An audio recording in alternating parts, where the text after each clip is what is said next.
Beware of spoilers. The following podcast discusses all layered episodes of Breaking Bad.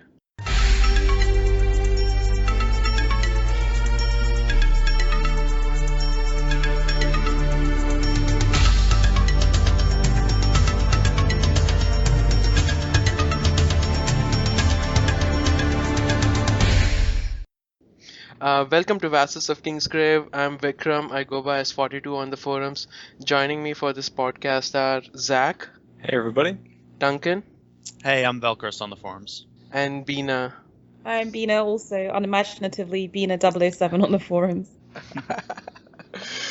Okay, guys. So how's it going? How's your Saturdays and Sundays and all? It's been good. All week I've been kind of coming down from the high of Breaking Bad. I've been browsing Reddit and experiencing all these things and even watching old episodes, just trying to escape it and failing miserably so far. Yeah, I've been rewatching the last sort of 8 episodes, trying to figure out what my opinion on it is. But yeah, I guess we'll flesh it out now.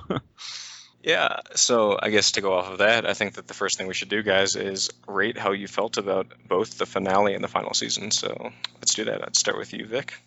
Oh, I thought the final season was really great. I mean, it just brought back all the elements we liked about the show.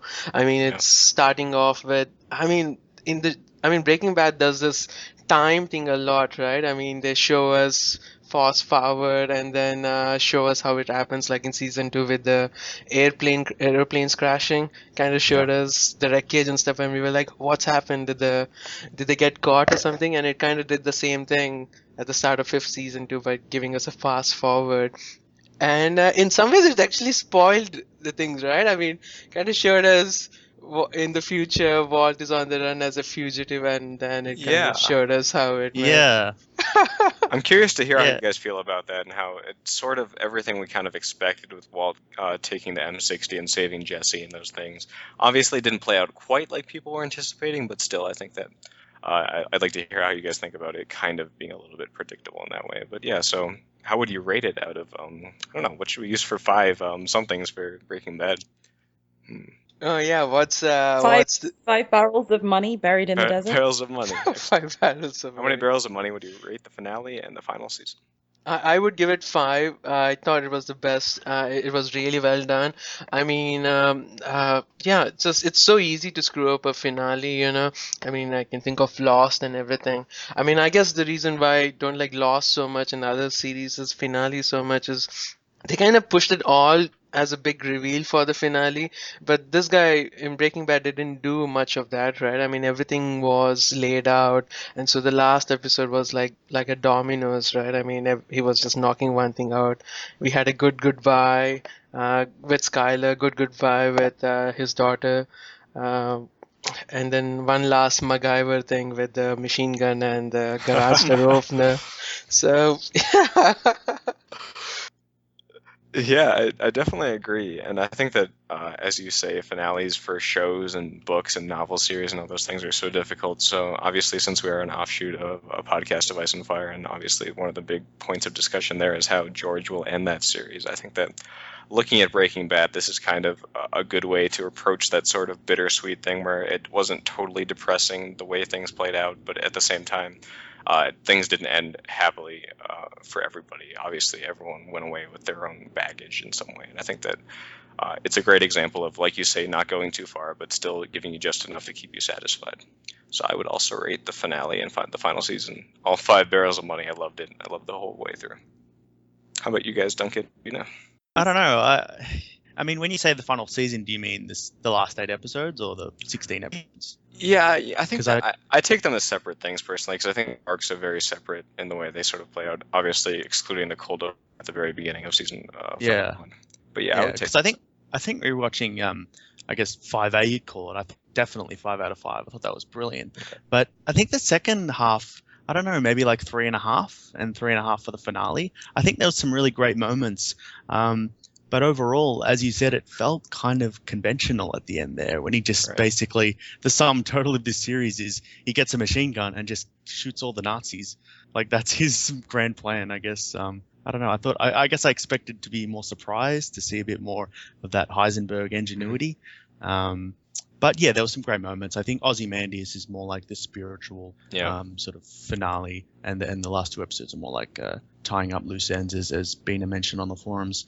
But yeah, I enjoyed it overall. I think I love the scene with Walter and his wife. I think that was a great sort of closure to their episode, especially seeing the sort of beginning of Ozymandias, where you see the flashback to how loving their relationship used to be, and the first kind of little white lie he tells her, and then there's just nothing but a web of lies since then, and he's finally honest with himself and her in that moment. So I love that.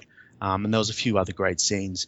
But overall, yeah, I thought through the season, Jesse kind of got sidelined, which I really didn't like, because he's like, to me, he's almost the hero of the series at this point. And they just didn't have much for him to do, and it just seemed like an unorganic sort of, his character development didn't quite seem organic from the first half of the season. But yeah, I don't know. But what do you guys think? Well, I look forward to talking about that with you. But first, I know that you had that kind of negative sort of halfway opinion of the finale and the final, and I also know, Bina, you also had mixed feelings, I think. Yeah, I've got major issues with that final episode and how it wound down, and the control that it gave Walt. Right. I think it kind of let him off the hook a little bit, but Yeah. season 5 overall, I'm still giving it 5 barrels of cash hidden in the desert, because it's just exceptional TV. So even when Vince Gilligan takes a creative decision that I don't quite agree with, you still have to give him big mad props for the artistic creation that he's given us. And, I agree with Duncan. I think that Ozymandias to me is just unbelievable TV. That to me was the closing, and I kind of choose to view those final 3 episodes as this pitched Ozymandias, and then the sort of 2 wrap-up episodes. And I think that... So, I think, if I was just taking the final one, maybe I'd just give it as low as 3 barrels. But overall, maybe 4. But I love that season. It's a great show, regardless. Yeah, I think that taking it that way is brilliant. Sorry. With the 3. I just want to say that because I think that the arc really suits that. And obviously, I don't think you can expect a show like this to end in 1 hour of television. I think that you need all of that to really feel like it fully fleshed itself out. Exactly. And I think it's really analogous to the way that people might have an issue with Dance with Dragons, but if you see it as a culmination of a middle section of books setting something up, you have to look at the work in its entirety. So that's a good lesson to take away from George R. R. Martin. He does say he watches, though. Maybe he did. Really? Yeah, he says. Yeah, he talked about Ozymandias. He said Walt was the more evil than anyone in Westeros. And he wants to create a character in that same vein, or someone equally evil. So, Is Walt more evil than Roose or Ramsay Bolton? Oh, I don't. Yeah. Oh, that's a good question. Worth talking. Is Walt more evil than Ramsay? Let's do that. There are different brands of evil. I think. I'm wondering if he misinterpreted the phone call at the end there, because that might have been a lot of people misinterpreted that. Yeah, I thought George was talking about Confessions or something, when he spun the entire story, making it seem like Hank was the true mastermind. I thought that's what George meant as him being a son of a bitch or something. That was pretty brutal, for sure. Definitely one of the high moments, I think, of the season, just watching Hank and Marie watch that video, and it was so powerful. I was blown away by that tactic by Walt. Yeah, the Confessions one, yeah. Actually, Ozymandias is where I kind of felt for him, because he did kind of fight for Hank. He would rather turn himself in than kill Hank, right? So I don't know. Ozymandias did not make me hate Walt as much as Confessions did. No, it was almost like a redemption at the end there. I liked it, yeah. But I guess addressing Bina's point about it maybe ending a little bit too well for Walt, did he deserve that kind of redemption? Did you guys think that was something that he should have been able to earn for himself? Yeah, that's interesting, right? I mean, the 3 big villains throughout the show were Tuco, Crazy 8, Crazy 8, Tuco, minor villain, Gus, and then now Jack and his gang, right? I mean, Crazy 8 and Tuco were definitely worse than Walt. Gus is kind of the gray line, right? I mean, kind of felt like who was the one who actually initiated the quarrel, and could it worked out? I mean, he had to kill Gus, but between Gus and Walt kind of is mixed. But Jack is again a truly evil character, much worse than Walt. So you go back to rooting for Walt. You rather have Walt win than Jack win. So So that's what you guys were talking about, to give us a villain who's not worse than Walt. Yeah, I found the Nazis a little problematic. They're a bit cartoonish. They weren't really fleshed out. I mean, I think Gus is by far the best villain in this show, probably one of the best villains of all time. And the Nazis Couldn't kind agree of more. Absolutely pale agree. compared to Gus. But I guess I sort of saw it more as the chaos and the violence that Walt had invited into his life, Right. rather than an actual set of characters. Yeah, it's more about Walt himself and what he has done. The Nazi is just a consequence of his actions, as opposed to they being actual forces that are doing damage to his life. It's more about what he has inflicted than what they have, I think. Yeah, definitely, yeah. Because you really can't go higher than Gus with your villain, so you really have to kind of focus in on the character himself, I think. Yeah, I'm glad they did not try to do a second Gus. Actually, one of my coworkers pointed out that he was surprised that they brought in the Nazis instead of the Germans. I mean, they were it kind of seemed like they were going to go through this Madrigal route, like Gus was answering to Madrigal, right? So we're like, oh, now the Germans are going to show up and take revenge or something. But they completely cut their entire plot out. Or the Czechoslovakians, maybe the other possible villains. Yeah, exactly. Yeah, all of that seemed like it was left kind of up in the air. I don't necessarily think they should have had to pursue that further. I guess it was kind of exemplified through the character of Lydia. She was kind of the Madrigal Czechoslovakian influence in that life. Well, I wasn't really too enthralled by the way her story ended. I guess that's how they decided to go with that. Right. Yeah, it was more of a motivation to push other areas of the plot forward. Yeah, that pressure to appease the Czechoslovakian kind of motivated the Nazis to get Jesse and all that. Yeah. I guess the concern with these loose ends is, I think the main qualm that people tend to have with this final season and the finale and all those things is the fact that throughout Breaking Bad, it covers a year's time. Through like 4 seasons, it covers about a year in those seasons. Even into the season 5A, it actually reaches that 1 year mark. But with season 5B, you cover a whole year's period, and obviously you don't see most of that. But the concern being that the pace accelerates so quickly that we leave a lot behind. What do you guys think about that? Yeah, that was another one of my problems with the second half of the season. It felt rushed, and I mean, we get that 3-month gap at the end of I think episode 8, but then there seems to be more gaps, and it just I guess for a show that's always all about sort of process and the details and the sort of mechanical way things unfold, not just like the drug trade, but characters, how they evolve. And because we got those big leaps in time, I felt we got severed from the character development, especially Jesse. Like the state that we see him in at the end of episode 8 is completely different to what we see him in episode 9, and it didn't feel organic at all. And I just felt cut off from his character development. But also, yeah, all of these other sort of plot devices we see in the second half didn't feel real. Like the big example I kind of think about is how the Nazis managed to kill all of Declan's crew just without any explanation whatsoever. Like, I didn't understand how that happened at all.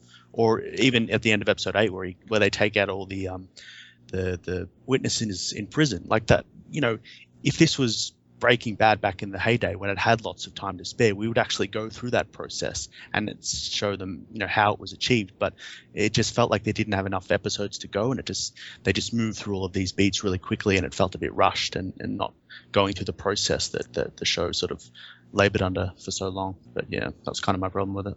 I thought the couldn't agree sequence. more. Well, I was kind of satisfied with what we got with the prison thing, killing all those, how many were it? 10 witnesses in 10 prison witnesses, yeah. in a span of 20 minutes, how they did it like through a montage.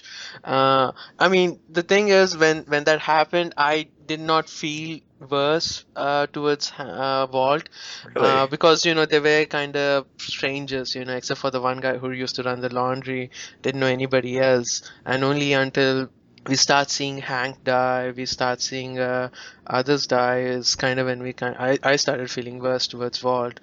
So maybe there's that, but I thought the entire sequence felt nice. I think it's not so much about that sequence, but just what Duncan was saying about the season as a whole, that it's really analogous to what we were talking about with The Wire last week, that it just felt too rushed. It was so unnatural compared to the pace of the previous seasons, and just somehow the weight of trying to tie it all up. And I'm wondering if there's any other TV show where they've managed to escape that. I was trying to think back to The Sopranos and how that played out, but that didn't feel as rushed to me somehow. But I guess it's not really the pacing that annoys me more about the second half of the season, but more just how much control Walter was allowed to have. You know, even sort of silly things like the MacGyver machine gun. I just felt this is a guy for whom control is so important. I would have loved to have seen Vince Gilligan strip him of that. I totally agree. Yeah, I think that the whole final episode is just this checklist of loose ends that he's tying up one by one, and they give the victory to Walt every time. He gets his money to his family. He gets to humiliate the Schwartzes. He gets to say goodbye to his family. And then he gets to kill all the Nazis and kill Lydia and free Jesse. And then he gets to die, from a ricocheted gun wound. Like, they didn't even have to choose whether he was going to kill himself or whether Jesse was going to have to make that decision. He just dies because of a ricocheted bullet. It just felt very neat and convenient, I guess. Right. No one was able to take his life but himself. No one could even take that credit. So I guess that's a good point to talk about Walt in this finale, this final episode. I almost felt like he was moving through the story after he gets in the car and makes his way back to New Mexico. He was like a ghost in the lives of other people, the way that he entered Gretchen and Elliot's house, and the way he walked into the cafe and just made his way around, no one really noticing him. Obviously, we hear later that people have been noticing him and have been reporting the fact that he's back in New Mexico, but still, I got that pervasive sense that he was just on this mission that no one could stop. He had nothing to lose. He was just going to do what he had to do, no matter the consequences. In some way, like, that style made it feel better to me. I don't know. I can understand why it would be jarring. It's so far flung from the rest of the series, but I think that it worked. For me, it worked. But what do you guys think about that? Yeah, before the start of the podcast, I was telling how I'm I think I'm going to be like the only Walt apologist you guys will probably ever meet. I don't know, it's because probably I was with the show.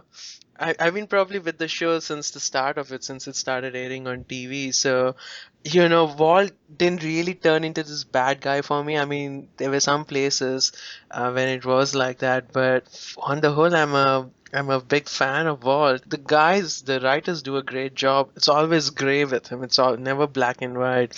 I just recently rewatched the episode where Jane dies, and I forgot the fact that Jane was actually blackmailing him, right? I mean, Walt was withholding money from Jesse because he was worried that Jesse was just going to use it on drugs and kill himself, and Walt was holding it back. And Jane blackmailed him, and he had to give it up. And so when Jane was suffocating from her own vomit, he let her be. So it's I was like, it's mixed, right? I mean, obviously Walt is doing it as a survivalist thing. So I was gonna ask, when did you guys stop rooting for Walt? When did you guys start seeing him as a bad guy? Yeah, I mean, it probably occurred a lot longer than it probably deserved to be. I think it is, as you said, it's a very gradual process of rationalizations that occur, and you're so closely empathizing with Walt that you don't see the horrible things he's done. But I think the key moment for me was pretty late in the series. I think it was episode 6 of season 5 when he starts whistling after that little boy has been killed in the desert and Jesse catches him. That was the moment that I was just like, wow, I am completely disconnected from this guy. He's horrible. Oh my God, that was so late to think. I know. Rewatching the series, it starts to occur earlier, especially in season 2, the way he treats Skylar. I mean, I think the sort of attitudes towards Skylar in the forums are pretty disheartening, but I think even for me, watching it the first time, I did kind of get that feeling that she was being sort of horrible, passive-aggressive and unsupportive. But watching it the second time, she is so justified in the way she treats Walt. He is completely horrible to her. He just constantly lies, and so obviously lies, and just disappears for days at a time. So I think it probably occurs a lot earlier. But for me, I was so closely empathizing with Walt. So it speaks to the quality of the show and Bryan Cranston's acting that I was so with him for so long. No, you're so right. For the most time, I only saw Skylar as a nagging wife. Was kind of annoyed by her. And I only started liking her once she's kind of included in his plans, when she starts taking part in his thing. But you're very right. She was totally justified for being She was however she absolutely was. justified. Yeah. Yeah, Yeah. and I think you point out in the show notes that she did not leave Vault until the operation was done and until the doctors kind of assured them, saying, "Yeah, he's good. He's gonna get back to routine soon." Only then did she separate from him. So you're right. Well, Yeah. Skylar's Yeah. been wonderful, but I think she, a bit like us maybe, even when she sees behaviors that are unpalatable, keeps thinking that he's just still the nice school teacher and this is an uncharacteristic piece of information. And then as the season goes on, you start to think, but maybe he was just this evil guy anyway. And the getting of the cancer, the needing to get the money, and the breaking bad, he was going to break bad anyway somehow, because really he's just found his true self. And really it was the nice school teacher thing that was the facade. So I think for me, the alarm bells started ringing. I think it's maybe in season 2 when they're deciding how they're going to launder the money. And Saul's giving him some options saying, well, you could just like have a lottery win or an inheritance kind of thing. It's like, no, I have to be seen to have earned it and earned it with my intelligence. And that's when you see that pride coming through and that control. And I was just like, oh my God, this looks awful. And then it was him letting Jane die. That's when I started to think he's not a good guy. I wouldn't. So I was pretty early. I was pretty early on. And not thinking he's evil like he is at the end, but that he's just not good. And then I guess season 5 is when you think he's a total cancer. He's really an evil influence. I wouldn't say that I ever truly, even in the beginning, identified with Walt as a character. And as it went on, obviously, we see more of these horrible things that he does, and obviously those make him more unappealing. But to me, the way I view it is that he's not really good. He's not really fully evil to me at any point in time. He has traits that are sympathetic and traits that are abhorrent. I think that both manifest all throughout the series, and I think that that's just who he is. That's him. He's gray, like any other character. That's kind of how I view it. I'm okay with like throwing the word evil around for a lot of his actions, because I definitely understand why they would be identified as such. But I don't know. I kind of I'm not comfortable with the idea of fully stating that he is one or the other at any point in time. yeah, I mean the writers make it so hard, right? I just finished watching the episode where Face Off, where Gus dies, and after Gus dies, he calls his wife and says, "I won." We are all cheering, "Hey, go Walt!" And then Jesse comes up and says, "Oh, by the way, Barack was not poisoned from ricin, but from Lily of the Valley." Oh, okay. And Lily of the Valley, the kid could have eaten it, just running around. And then they zoom in, they take us to his backyard, then zoom in on this potted plant and says Lily of the Valley, revealing the fact that it great was sequence, by the way. Yeah, also and Yeah. so spinning the gun on the table. I love that part so much. Yeah. so it's I think like season. Yeah. oh, I was just gonna say they give us a high, oh go Walt, and 5 seconds later they show us, oh wait a minute, he's the guy who poisoned the kid. So it's kind of hard switching from one emotion to the other. Yeah, I think that's why season 4 is my favorite season. It's got so many of those amazing moments, and I think that last shot is like that moment. And I think what's the song playing? There's like a lyric where you can't go back to where you were before. So that's the moment where he completely crosses over into Heisenberg, I guess you'd call it. But yeah, I think season 4 was filled with those amazing moments. But yeah, the final shot, the Lily of the Valley is brilliant. Yeah, I love that. Okay, so in defense of the evil tag, Okay. by season 5.2, there is nobody in whose life he's a positive influence, and most of what he does is just unbelievably selfish. He's you may think that he's trying to be nice by giving his money to his son, but it's just gonna. I mean, like the emotional scarring these kids are gonna suffer. What he's done to Jesse, okay, Jesse escapes by the end, but what kind of life do we think Jesse's going to have after this season ends, right? Oh, he's gonna I go don't to see- New Zealand and fly a bush plane and visit all the New Zealand Oh, yeah. castles and all that. So Bush No, he's going to pilot go to Jesse. Alaska. He's going to go to be a carpenter in Alaska, I think. It just could- felt to me like he was a total, a dictator, a totalitarian dictator. And even in his final acts, he's still trying to control everyone from beyond the grave. Like, I'm going to control you, and you're going to give money to that kid at that point. And I'm going to control you, Skylar, because I'm going to give some evidence that should get you off and do this and that. it's this awful megalomania, and it's not rooted in any kind of selfless love, although he kind of kids himself into thinking that. He's just addicted to being in control. So I find him really psychopathic by the end. I I'm completely. throwing around words like psychopath and evil, so it makes me sound like I'm reading a melodrama. But I really feel Heisenberg is probably the most extreme character we've seen in TV, maybe ever. Well, There you go. That's the third superlative for you. Who the hell are you? You know. You all know exactly who I am. Say my name. You what? I don't have a damn clue who the hell you are. Yeah, you do. I'm the cook. I'm the man who killed Gus Fring. Bullshit. Cartel got Frank. You sure? That's right. Now, say my name. Heisenberg. You're goddamn right.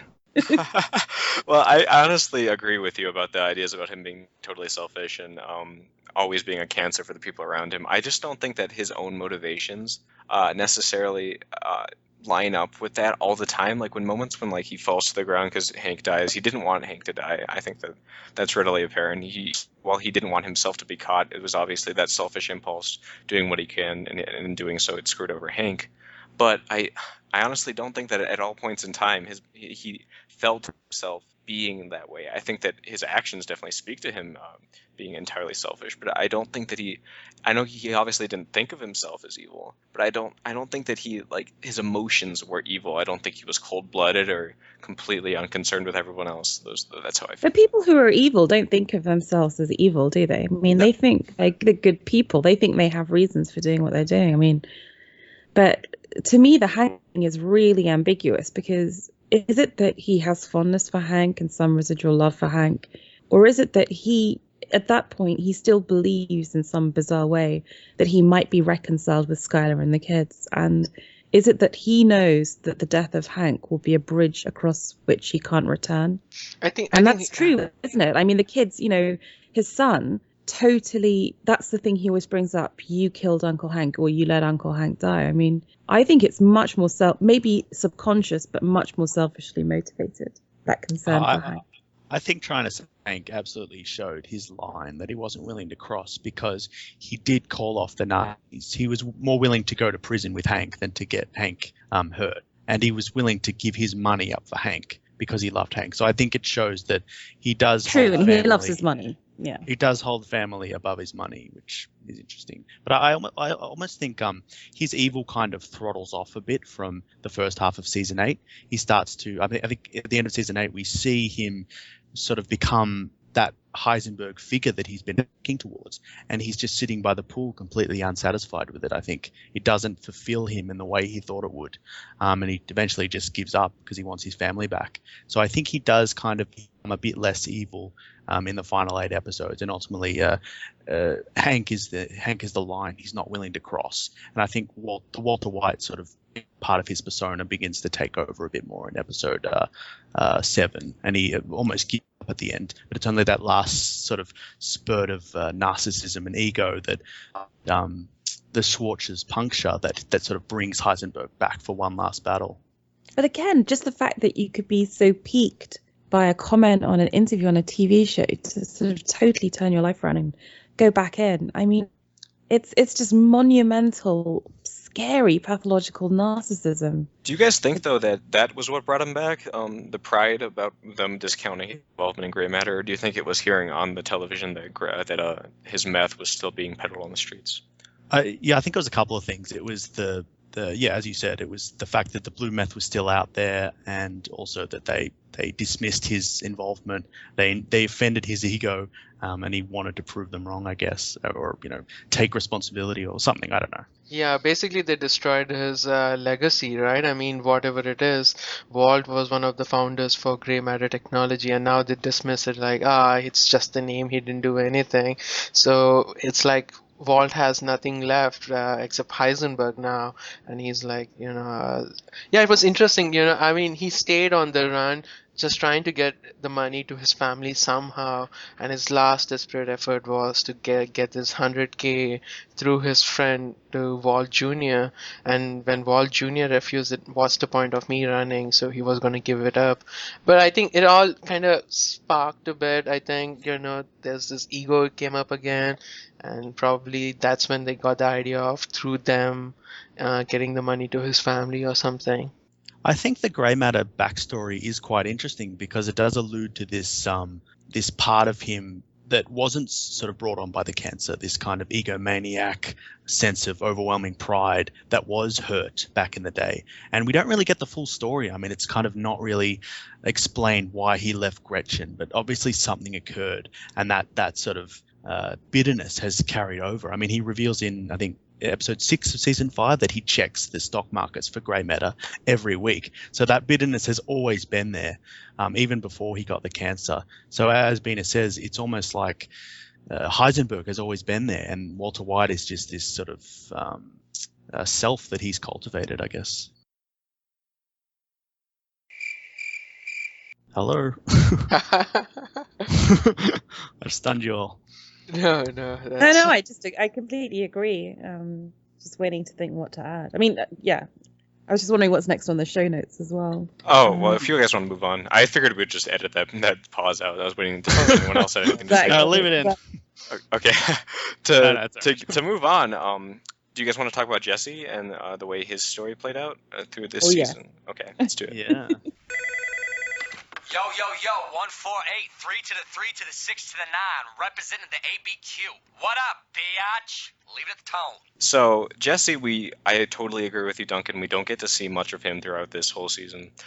He's very quiet at the beginning, very distraught in his own head. Eventually, he gets so disillusioned, I guess, that he starts throwing his money out the car, and he is, as a result, taken by the police and arrested. And from there, he sort of goes off the rails and decides after. Oh God, I'm trying to remember the full timeline here, but does he agree to work with Hank before he? No. No, he finds out that the ricin thing. Right, and he then, finds out about the ricin. Lily of the Valley thing, and then that Walt has it or something, and. Yeah, so then he goes with the gasoline to burn his house down. Hank stops him, takes him with him. They plot to expose Walt by getting a confession out of him by wiring him. And in a pivotal moment when Walt genuinely wants to try to reconcile with Jesse, he sees this man who's just there with his daughter who looks kind of creepy. And as a result, he doesn't approach Walt. He tells him that he's going to hit him where he lives, and he goes. And Walt, in response, decides to call a hit on him with the Nazis to kill Jesse because he knows that his family is at too much risk, and he will willingly let go of that bond with Jesse as a result. And from there, we get him continually working with Hank, and they find Walt out in the desert. They find his money, and all of the Ozymandias stuff plays out. And instead of dying, Todd, we should talk about him too, but he decides that they should keep Jesse along to be their personal meth slave to keep the production going, because Todd himself can't synthesize the same level of meth that Jesse is capable of doing. And, he is then eventually rescued by Walt, indirectly, I think, and goes off into the sunset, driving a stolen car, obviously pleased with himself. So what do you guys think? If only Todd knew that the secret ingredient was chili powder. Captain Cook. Jesse. Captain Cook. Yes, so what do you guys think? Yeah, it's interesting, the bond that Jesse and Walt share together. I think Walt kind of was talking to somebody about Jesse, and he kind of referred to him as his nephew. And so Walt, I think, just like Hank, he includes Jesse in this family label thing. So yeah, that's why I think he had a hard time coming to the conclusion that they need to kill Jesse. I mean, Sal was up for it. Even Skylar was like, you need to do what you need to do. So, yeah. Good point. And Skylar, I think we should address that later. But okay, so what do you guys think? again. And also, I think he was kept as a Met slave. That was truly horrible, and he lost his wife and I mean his His ex-girlfriend wife, and ex-girlfriend, right? What's her name? I forgot. Barack's mother, Andrea. So I think it's good because I don't know. I now past the show. I don't foresee Jesse going back to drugs again. I don't think he will ever need rehab again. I think he's done with drugs properly. I agree. Jesse's just the absolute heart of the show, isn't he? He's so, oh my goodness, he's kind of like Bubbles. We've been through his highs, his lows of like extreme addiction, and I just wish we'd had more time with him. I wish we'd have seen more of his reaction to Walt telling him about leaving Jane to die. I wish we'd seen a real confrontation about that, much in the way that we saw that final conversation between Walt and Skylar. But I just thought kudos to the actor, the way that they showed him becoming this sort of slave to the Nazis, the elation on his face at the escape. Yeah. Oh, just so moving and so wonderful, beautifully acted, really beautifully acted. And kudos to all involved, I think. So I was overall satisfied with how it played out for him. I think if Vince Gilligan had chosen to let Jesse die, maybe it would have been a better, more bleaker message in keeping with the show. But I'm just so pleased the cliche of the happy ending for him worked out. I really am. So to address that idea of not really getting that fulfilling confrontation between him and Walt about Jane and all of that, the way I kind of view it is that he is so far removed from that at this point. He's suffered so much, of course, losing Andrea and knowing that Brock, this is a disappointing side note that, again, things don't end happily for everyone, but Brock is on his own. As far as we can tell, I don't think Jesse's going to go save him because I don't think he can. I don't think that's something he's capable of doing, and the fact that he's obviously on the run.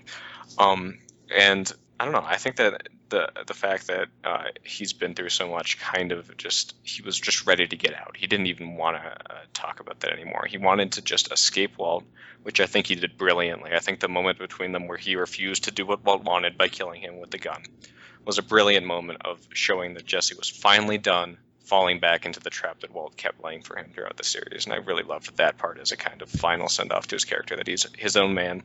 And I think the moment in the car when he's driving off, I've mentioned this on the forum, but I think that it really plays nicely against all those moments when he's in the side, he's in the shotgun seat of the car with like Mike and Hank and Walt, and he's being ridden along. He's doing what they want him to do, etc. And this moment, he's free. He's in the driver's seat. I think it really worked. Yeah, having seen you explain that on the forums, I'm really convinced by it. And I think, my characterization of Walt as evil hangs so much on him being this all-controlling megalomaniac puppet master. So to see Jesse, as you said, refuse to kill him and just drive his own car out, yeah, that's absolutely, it's the ultimate taking back of control of his own life. Couldn't agree more.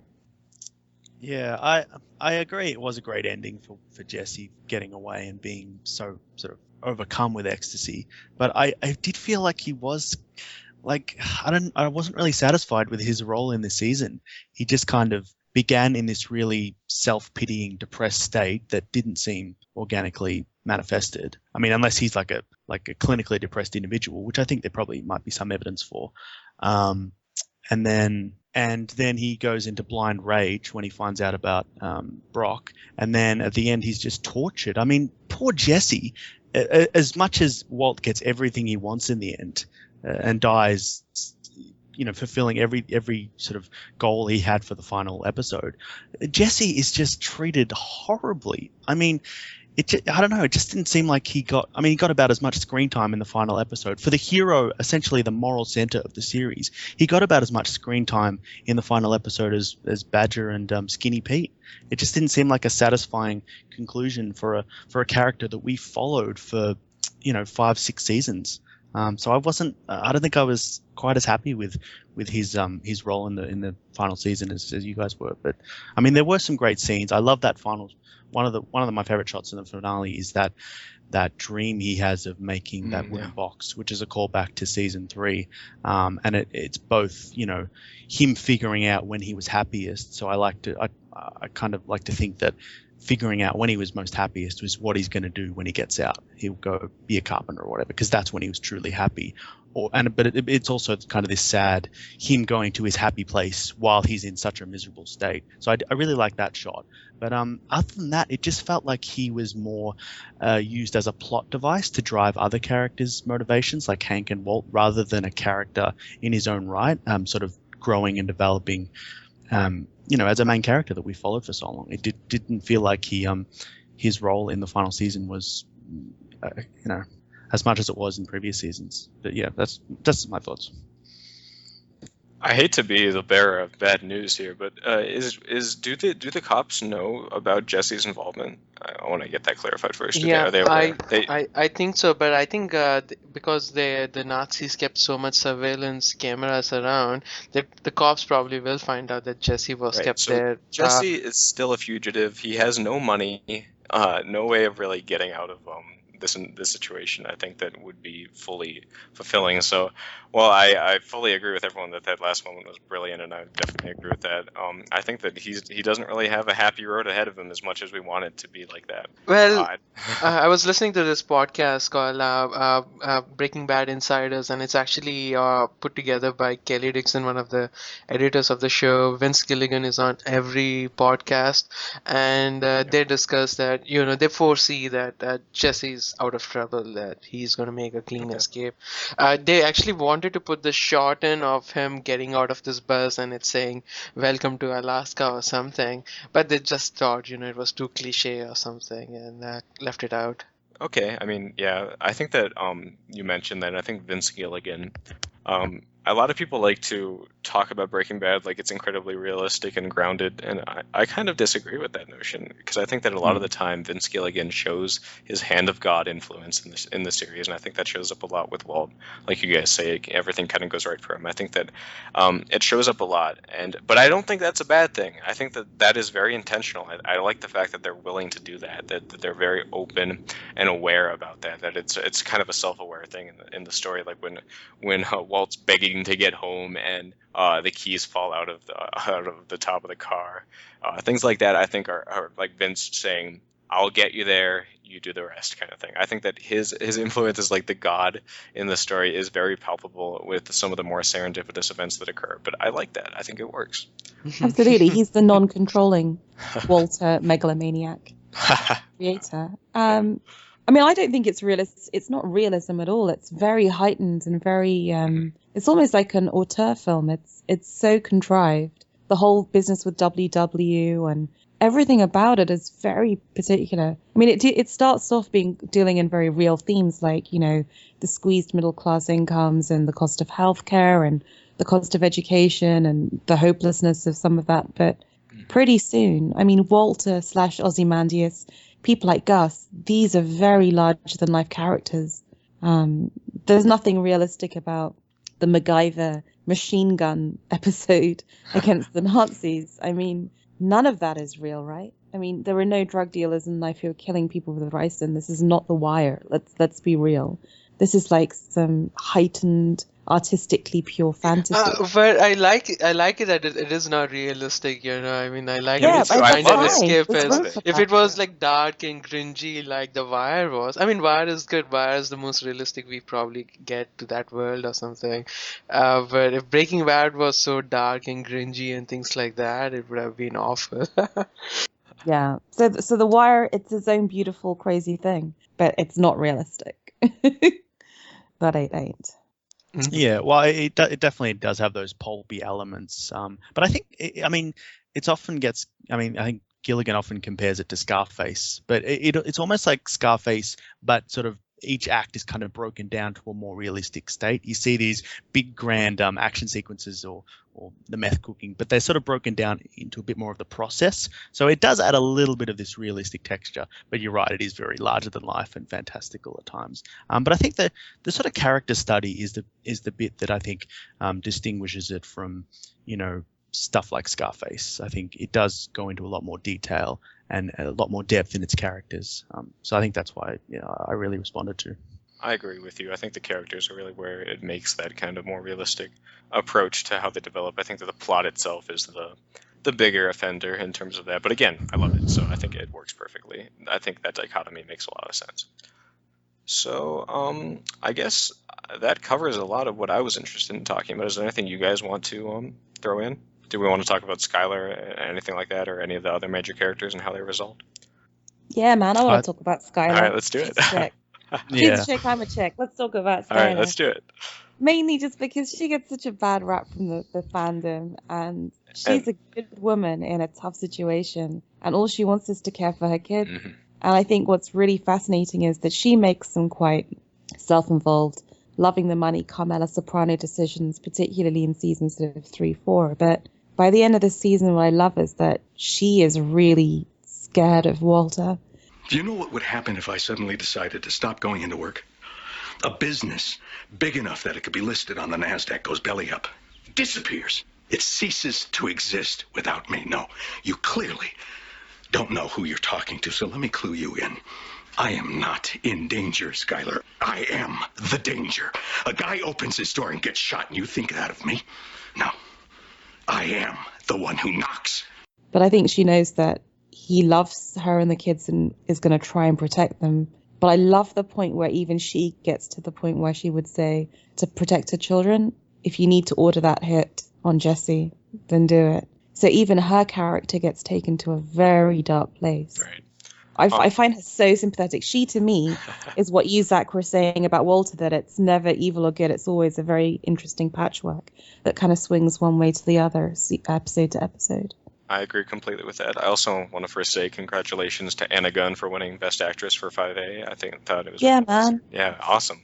So congrats Good to her. mad props. One of my the things that completely pisses me off most about how people respond to her on the forums is how they shift blame to Anna herself, which is completely disappointing to me. And I think that her response, I forget where she published it, but it was really great. If we can find it and put it in the show notes, that'd be good. But yeah, she gives a very compelling response for why a lot of it's unjustified and why Skylar's character makes sense. To address why I think people do react negatively to her, especially in her earlier points in the season, is I think that in the same way that people in A Song of Ice and Fire tend to react negatively towards characters like Sansa and Caitlyn and people like that, I think that when you see the superficial lack of agency that they seem to have in their current situation, it turns you off in your gut reaction, but when you really look at it, you know they're doing the best they can in the situation they're dealing with. I think that's kind of how I view things with respect to that issue. Yeah, and so it's no surprise that I love Sansa. Yeah, I love Sansa too, and Caitlyn, so... Because sometimes I think this is- it's more interesting to see how someone in a really constrained position, Mhm. which anyone who's a mother with small kids is going to be, deals with the real moral dilemma than someone who is quote unquote lacking in burdens or free to do what they want. So a Skylar versus a Jesse. You know, Skylar has real, if you want to talk about realism in Breaking Bad and real world problems, Skylar is where that sits. She gives it the grounding. I also But it love makes- moments of her like Wikipedia searching money laundering and stuff like that. I totally sympathize with things like that. Yeah, because that's totally what I would do. Yeah, that's anyway. what I would do for sure. Yeah, I think this is a common theme we see in a couple of shows about these kind of cable shows about anti-heroes. The other one would be The Sopranos and Carmela, who received a lot of hate. What was I going to say? Sorry, someone else speak. Well, Does Carmela really receive hate? Yeah. Well, I think it's the opinion that people they don't really want to see the family life and the domestic situation. They just want to see the action beats. But yeah, like Skylar is. I think the show is more complex than that. It's about the family life and the action life, or the criminal sort of underbelly merged together. But I think people are more interested in that pulpy criminal element. And they just see the wives as these kind of nagging burdens, always, on their husband's case when they should be supporting the husband or whatever. They get criticized both ways, don't they? Because if they nag That's too right, much, yeah. they criticize their nagging. If they don't criticize, they're enablers. I mean, what's Skylar to do? I'm just flabbergasted. I really am. And you see her embody both of those roles. She's supportive. She's I think season 5, she's almost like a battered wife. I think Anna Gunn just knocks it out of the park in that final season. And then in the final, she sort of tries to become supportive again, but she's so conflicted. And then it all happens again. She feels she's in danger and her kids are in danger, and she in Ozymandias, and she just completely goes against Walt in that moment. Agreed. But yeah, I loved her performance in the final couple of episodes, especially that final scene with her and Walt sort of reconciling and finally being honest with himself for the first time in probably, since the pilot of the series. I think that was probably my favorite sort of episode of scene of the final episode. That was great. Agreed. And what life is she gonna have now? I mean, her life it's is tough. different. But at least Everyone's she gonna has. judge her. Her Yeah. son's Lottery gonna ticket. represent her. The lottery ticket, of course. Hopefully she can get a deal where she's protected. She and Marie seem to have reconciled. She's got her kids. The Nazis are out of the way, so she's better off. I guess it's kind of the best ending she could have hoped for, I suppose. Hmm. Yeah, but it's sad to see that family destroyed, right? I mean, it's not just her family, but also her sister's family, Hank, with Hank gone now. It's kind of sad. I kind of feel the worst also for Flynn and to a lesser extent Holly, because they're going to grow up knowing about their father and what he did, and we can already kind of see that with Flynn. I think one of the most powerful moments with him that a lot of people didn't seem to notice was that he was getting off a school bus. He lost his car, and that was a very huge identifier of who he was. And I think that was very powerful. And of course, one thing I noticed, this is a minor point, but he's wearing camo pants. Come on, Flynn. It shows kind of how far down the path of darkness he's fallen. Camel pants is the ultimate signifier. I love it. Yeah. That kid's going to be in therapy for the rest Exactly. of his life. At least Yeah. Holly, to a certain extent, in not being able to remember her father, presumably, Right. will be able to maybe escape from that shadow. But for Flynn, having lived with the lies all through his teenage years, it's going to be so tough. And also knowing that his mother lied to him as well. I mean, what a nightmare. Absolutely. Like I say, it is a lesser extent for Holly, but I still think that growing up hearing these things about her father is going to be not fun. So like I say, not everything ends well at the end of Breaking Bad. I think that there's a lot of sad stories that maybe aren't as noticeable as first, but they do exist. Yeah. Yeah, So there's basically, it ends badly for everyone except Walt. He gets basically the best ending, given his circumstances, he could get. So, Vince Gilligan, you may be making some bleak point about how bad people end well, but I think the fact that everyone hates him, I think ultimately shows that he failed. I think that he's not dying happy. I think he's dying doing the best he possibly could. Well, that was the best he possibly could do. well, he's not dying. So he's not dying happy, but he's not dying having learnt any lesson. I think he did learn a lesson, though. I think that the moment in Ozymandias when everything kind of falls apart around his ears and him being trapped up in New Hampshire, I think that I think he was proud when he was looking at the lab and everything. I think he was proud that he had a hand in this. Do you think he dies humbled? Because that would be the lesson learned. Because I think the fact that the whole kind of MacGyver machine gun worked. No, he won again. The way I see it I is wanted to he see him defeated humbled. Jack and his crew. He won, but I don't know he how much won. satisfaction there is in that. I don't know. I Maybe. think he died with a smile. Well, that's the thing. I think he died victorious in a way. He did manage to accomplish all of these things, especially the thing with the Schwartzes. He was able to humiliate them and use them to get the money to his kids. I mean, he has that wonderful moment with Uncle Jack where he shoots him, not caring about the money, which is great. But ultimately, he did get his money to his kids. So I think the show's having its cake and eating it too a bit there. Mm-hmm. I think he does kind of have a bunch of victories that are definitely not karmically earned, whereas all the other people around him suffer so horribly because of his reign of terror. But he ultimately, wins. He dies sort of with in the best way possible. He gets. It just felt indecisive wins as all well his on the battles. part. And it also just felt indecisive on the part of Vince Gilligan. Like, he loses his money, but he still has some money to give. He's going to get shot, but we can't really decide who does it, so we'll make it a machine gun. I think there were plot concerns with respect to the money and how he dealt with that.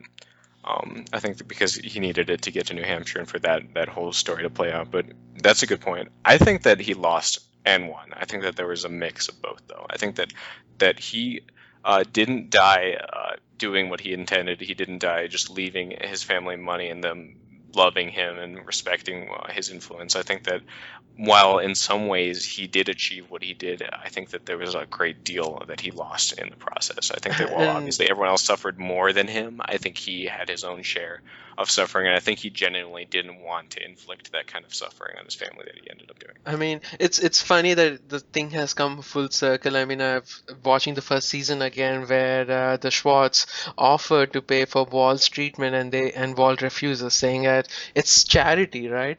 And then now he wanted to get the money through to his family himself, but now he has to do it through the shorts in the form of a charity again. So ultimately, this is not the preferred way. He wanted to get the money to his family, but it's the only way left to him.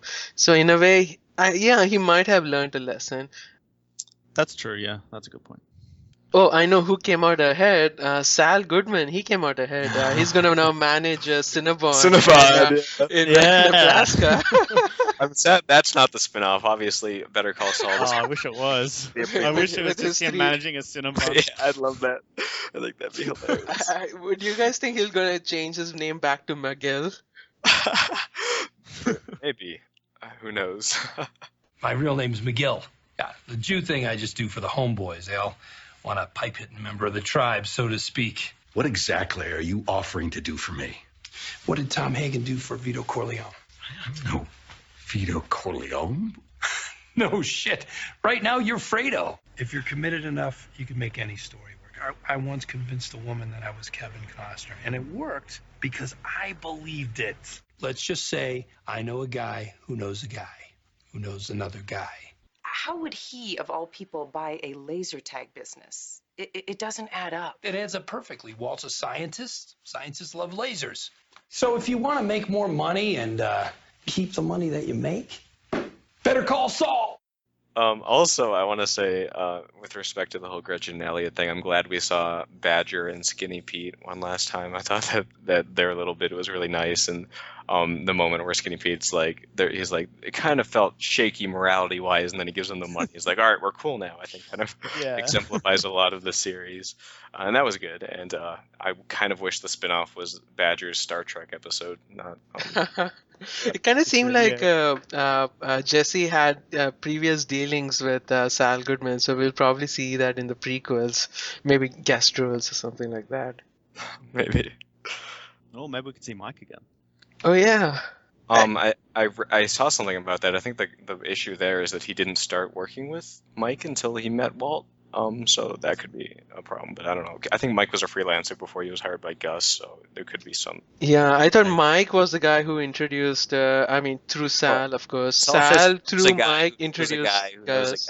So I'm assuming Mike is the second guy in that train. So yeah. Actually, we see Gus in 212, and then we see Mike in 213 when he came to remove the evidence when Jane died. So we see Gus and then Mike. Yeah, he wasn't originally intended. That was just his one-off guest star, but I think Vince loved him so much that he brought him back as a main character. Mm-hmm. So I'm sure they could work him in somehow. Vince is happy to rewrite history or retroactively add him to the cast. Yeah, I Can mean, we Mike. talk a little bit about Todd at Okay. some point? The true psychopath, in my opinion. Yeah, Vince he is. He's Gilligan, like a Ramson. Sorry, Gilligan described him as Opie Hitler. Well, everyone likes to call him Meth Damon on Bad because he looks kind of like Matt Damon. I call him Landry because he reminds me of his character a little bit in Friday Night Lights. But yeah, he's totally psychopathic, totally disturbing throughout. The way he says these seemingly kind things with such a lack of apparent emotion, like "I'm sorry for your loss" when Hank died. Oh man, he is disturbing. I'm glad that was one satisfying moment for sure. Even though it may sound brutal that Jesse gets to go. Right? Yeah, I agree. Yeah, I didn't think he was gonna kill Andrea at all. I thought it was just gonna be like a warning kind of thing. See, I'm so close to her, I can do anything to her. I didn't see the shot coming at all. Well, that's him. He's totally unpredictable. That was so brutal. Yeah. And he says, "This is nothing personal." Oh God, he is so. It felt good. It felt good, even as bad as that sounds, that Jesse got his comeuppance for. It's just all business all of the time, right? And it feels really poetic that the guy who has really no heart whatsoever is killed by the guy who's all heart. Yeah. And it was just like it was a killing, but I just feel it was so justifiable after everything he'd put Jesse through. Yeah. But that guy, he has no emotion. It's weird, and yet it's so beautifully cast because Landry is just so like wholesome looking. I like to think they're really at the same time. It's so eerie. Oh, I love it. He's kind of like the anti-Jesse. You know, Jesse looks like this sort of tough hard case, but he's actually got this really moral center, whereas Landry looks so such a gentleman, but he's horrible on the inside. That's so Exactly. So true. That's clean very cut. He's true. such a nasty piece of shit. Yeah. I mean, he really is the evil psychopath of the show. It's true. He is, yeah. I mean, I've heard complaints about the Nazis and Uncle Jack being sort of popping up out of nowhere, but I think you see Landry the whole time through that season, always in the background, always there, and he does develop into a pretty horrible villain by the end. So it is satisfying to see Jesse finally strangle him. But yeah, that the death of Andrew was pretty brutal. Yeah, I'm not sure if it was quite earned. I mean, it just seemed a bit gratuitous. I mean, yeah, but. I like that those moments that you don't expect, though. I like that it seemed sudden, and we didn't feel like that was the thing that was going to happen. I thought that fit the kind of tone of that point. Well, it's definitely a powerful scene. That's so harsh. Yeah, absolutely. Brock. But I like the sudden, unexpected acts of violence just as much as those that seem like they're coming. Yeah, I wish it had been something else, like they'd taken Brock and Andrea prisoner and maybe they could have all escaped together or something, but I guess some happy endings aren't meant to be, unless you're Walter White. I suppose. Yeah, so there's Todd. Anything else you guys want to say on him?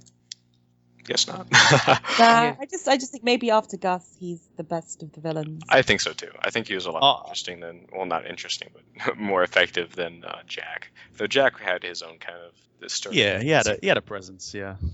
And a thing to mention is that there's this very consistent rhythm in the series of villains or just characters getting. This is why I kind of feel like it was okay that Walt got to like fondle the chemistry equipment before he died. Every villain gets a chance to like kind of do his thing before he dies. Gus straightening his tie, Jack taking the cigarette and putting his mouth. Walt shoots him dead, and stuff like that. I think that it's just a tonal thing of the series that they keep intact. Yeah, Tuco reaches for a gun. Yeah, I guess. Yeah, there's more. I just can't remember them right now. Yeah, that's good. Mike sitting by the lake, Hank saying "fuck you" to Jack before he dies, stuff like that. Though Hank's not a villain, but when characters get taken out. Well, I mean, yeah, Hank had a pretty, sorry, not Hank, Mike had a pretty sad ending, not, sort of disappearing from his daughter. But that kind of links back to what Lydia says, I can't just disappear. She has to know I'm dead. And it kind of links to what Walt does. I mean, what did you guys think about how Walt disposes of Lydia? It was kind of brutal, yeah. I don't know. I guess she deserved it. Well, she'll get a chance to let her daughter know. It's not as bad as Mike, I think, because, well, it's obviously going to be horrible. Her daughter, that's true, yeah. She won't know that she's just disappeared on her because she's currently in the dying process, which is horrible in its own way. Self-awareness that you're going to die is awful, obviously. But did you guys think it was necessary to have that phone call? Would it maybe have been a bit more subtle just to have that shot of the dissolving? I don't think it was subtle, but I think it was kind of intentional. I don't even think the moment where it's dissolving was subtle at all. I think it was all deliberately very hyper in the way it played out, because like we don't need to see that it's dissolving into the coffee, the tea. But that was part of the whole motif, wasn't it? Right, that was part of Walter had to have his chance to gloat at her, and that's what I hated, the fact that he gets a petty victory. If you don't show the phone call, you don't show him gloating. Okay, the effect's the same, but do we really need to see him glorying in every single cool trick he's pulled off? It's so junior high. Just wound me up. I totally get the whole idea that it just went too well for Walt, but I'm going to continually reassert that while that is definitely the case, I think that it wasn't as perfect as it needed to be, and it was all very intentional in the way it played out. It wasn't contrived that he would just get this random badass ending that was awesome for him. I think that the tone of it all was very consistent and very intentional, and I think that it worked. I think it's worth mentioning that I forget who wrote the article, but it was brought up on the forums that the idea that Walt potentially was dreaming past the moment in the car where he potentially freezes to death, and I like the idea. I read that. Yeah, right. I like the idea, and I think it would totally be amazing if it worked like that. But I think that it was a dream, sort of. It wasn't really a dream, but it felt like one, and I think I liked the tone of it. I think it felt good. Yeah, yeah. As a guy who's kind of rooted for Walt till the bitter end, yeah, I like the ending. It is definitely. Sorry. It did feel very dreamlike. I liked your analogy where he's sort of a ghost just moving through the lives of the people he's destroyed. Yeah, it does feel very dreamlike. I mean, I don't think that analogy, the analogy, I can't remember her name. It was a female critic. She made that he just basically dying in that car, half frozen, and this was all a dream. I don't think that quite works because how would he know what Jesse's ultimate fate was? But yeah, I do. Yeah, but like he could the dream. He could dream it up. I mean, he could. I mean, would you guys rather see Walt lose and the Nazis win? I mean, in the end, Walt was I the don't. better guy, right? I think my problem is it was all very well shot. As Zach said, it looks beautiful. It's all shot really nicely, and the atmosphere is great. But it's almost like he wins, but not only does he win, but he does it like so conventionally. It doesn't have that sort of brilliant ingenuity that he used to take down people like Gus. His grand plan is basically poison Lydia and shoot the Nazis with a machine gun. Like that's the sum total of his Heisenberg career. It just seemed a bit conventionally Hollywood and simplistic and beneath Heisenberg's kind of. Although in brilliance. fairness, like most poisonings aren't Ricin and most machine guns aren't sort of Mounted to a car to open when you hit Yeah. the unlock in the trunk. And Yeah, convenient hit everybody but you and your best friends. Well, it did hit him, but yeah. It's sort of Well, it sort as of we don't shows it sort of shows the way they limited themselves with these flash forwards. You see him get the machine gun in the first episode, Yeah, and yeah. in the 9th episode he gets the Ricin, and it's like a game of Clue. He gets the objects and he has to use them, and he used them in the most conventional way possible. He poisoned one person and shot a bunch of other people. I thought it would be a bit more. I don't know. He could use them some other way. Like maybe he could have poisoned a batch of meth or something like that. And I don't know. Yeah, this kind of said that when they actually thought of putting this gimmick in, this showing this flash forward and him getting the gun, they didn't even like decide that the Nazis were going to be the villains. They didn't even know who they were, who they planned on making the bad guys. And the gun was it went from the gun, and they were like, "Oh, you don't need a machine gun to shoot one guy, so you need a gang." And so it kind of built up from that. Yeah, I think they went with the gimmick first, and then the plan, and then the plot came. Yeah, it sort of boxed him in a bit. I mean, I love those sequences, but it did sort of push them into a certain way of. Yeah, I using them, liked and it. they I mean, used we them were most conventional. speculating. Yeah, we were speculating right from 5th season onwards. What's gonna happen? Who's it for? Is it for the Hank? Is it for DEA? Who's it for? That scene of him going through his house and seeing Heisenberg spray painted on the wall, that was so great. But it ultimately, I don't know, the reason that happened I guess it didn't live up to my imagination of what I thought had happened. But yeah. I think that a lot of people talk about Vince Gilligan pulling twists throughout the series, and I think that I like that there was no twist, that we totally expected a twist, but the twist was there was none. That's kind of like, Yeah. I kind of like that. I understand why people would be upset by that, but, I don't know. Sometimes things play out like you expect. Sometimes there isn't always something that totally throws the game out of hand, but I totally appreciate the idea that Walt got too much and he didn't deserve it, but I don't think that he needed to deserve it for it to happen. I will say I did quite like the. I mean, I didn't like it at the time, the way he dies. He just kind of lies down on the floor. I thought, maybe he could have gone out more spectacularly, like blowing up a lab or doing one last kick. People But I did baking 100% meth, which you can't happen. That's not. Yeah. I love that everyone thought that was going to be his way of sending. But I think in One last retrospect, cook. it is. Yeah, that's what I thought. But I mean, he's way too weak by then. But I think in retrospect, it is more fitting that he would just lie down and die like a dog. And there's a few allusions to dog throughout that season. You see the stray dog at the end of Ozymandias, and Jesse's described as the rabbit dog. And I think it is kind of fitting that he's finally reached his end. Whether it was the cancer or the bullet, he just lies down and dies, and he's done. So I kind of like that final shot. And I love the shot of the camera sort of panning upwards, like his soul's leaving his body, and it obviously links to the Song. the awesome shot in Crawl Space of season 4 where he's laughing in his grave, and now he's finally at peace, I guess. There were references to, I think, what was the song that was playing through that whole bit? It definitely linked to the way Yeah, I can't remember. Marty Robbins. I don't know what the song was called, but yeah, it's Felina. It's about a girl named Felina that Right. a cowboy's with, and he comes back to save her and dies. Yeah. And just the way that he dies, and how that happened, and just happens, he dies. And I think that works, that there was no grandeur to it, and it just happened. I like that. Did anyone it think also- it was just like a little bit cheesy to have like the finale an acronym Felina? Like, come on, guys. But it's okay, it's cheesy. Some things in this series are cheesy. I like it. I also saw it was the chemicals for 3 different chemicals, like what was it? I don't know what the chemicals were, but it was like blood, meth, and tears or something like that. Yeah, the Right. chemical elements for those 3 elements. Yeah. But yeah, it was a cool little Definitely name. And everyone's sort of multifaceted, guessing. though. The fact that it references the song, that references the way things play out. It's an acronym. It's chemicals that kind of suit the idea.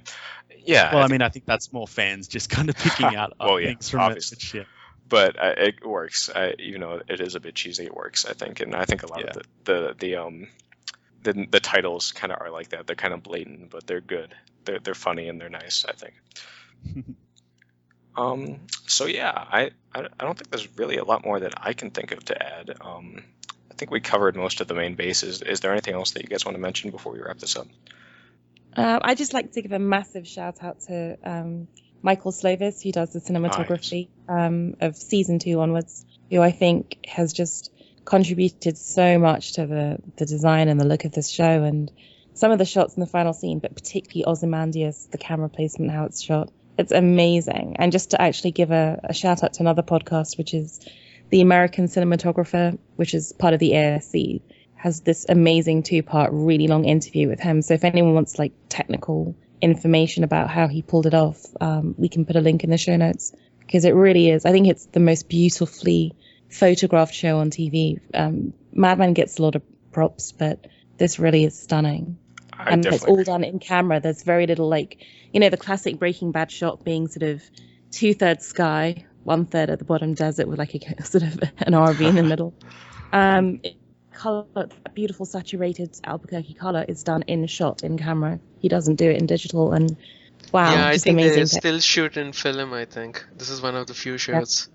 And I he think, said what And I he was gonna found was amazing is that the channel that commissioned it, really, they wanted a 70s look for it, and it was actually the producers and the channel who were encouraging them to push the envelope and make it look like amazing 70s cinema. So it's just nice to know that the money men can sometimes have enough sense to let the artistic guys do a great job. And I think Michael Slovis also directed the Confession episode, and it had some very good scenes, like the scene at the taqueria with the 4 of them sitting together, and then also the confession video itself. So yeah, he's a very good director too. Yeah, I think more than any TV show, it captures like a cinematic feeling. I mean, it's probably better shot than like 90% of films out there, and it's so beautiful. And they use the New Mexico desert and the New Mexico, I guess, nature so beautifully. Something you probably couldn't capture in LA. So it's so distinctive to its environment, and such creative shots as well. I mean, I love the shovel cam in season 4, but so many of those really ingenious shots that they don't have to do, but they just do it to add that flavor. So I definitely think cinematography is one of those elements of the show that make it so enjoyable that you don't see on a lot of shows. And in the last episode, they did so many of those trick shots, right? Like when Walt went back to see Skylar, she was sitting in the kitchen and there was this odd pillar, and she gets a call from Murray, and then the camera slightly turns and we see that Walt standing behind the pillar or something. And then the same thing again at Elliot and Gretchen's house. They walk into their house and then we see somebody stir in the background. Right, and that's until you see him move, you don't see him. Yeah. Yeah, it's like a serial killer or something. Yeah, it's like a horror movie. It's great. So we should link to that podcast. We should link to that review that posits that dream theory. And also, I want to mention, I read this hilarious review of this guy who had seen none of the series but watched the finale and reviewed it on that basis. It was amazing. So I'll find that and we should link that too. And also, was it like praiseworthy or? Well, it wasn't like detracting to it. It was just hilarious. It was a funny take. I think there was definitely some like intended, I'm gonna make this funny to it, but it was really nice. Okay. It wasn't like saying, oh, this show sucks, nothing makes sense. Just bafflement. Yeah. So yeah, that's about all I have. Okie dokie. Cool. That's it for this week. Thank you for joining us. Go Break Bad, guys. See everybody.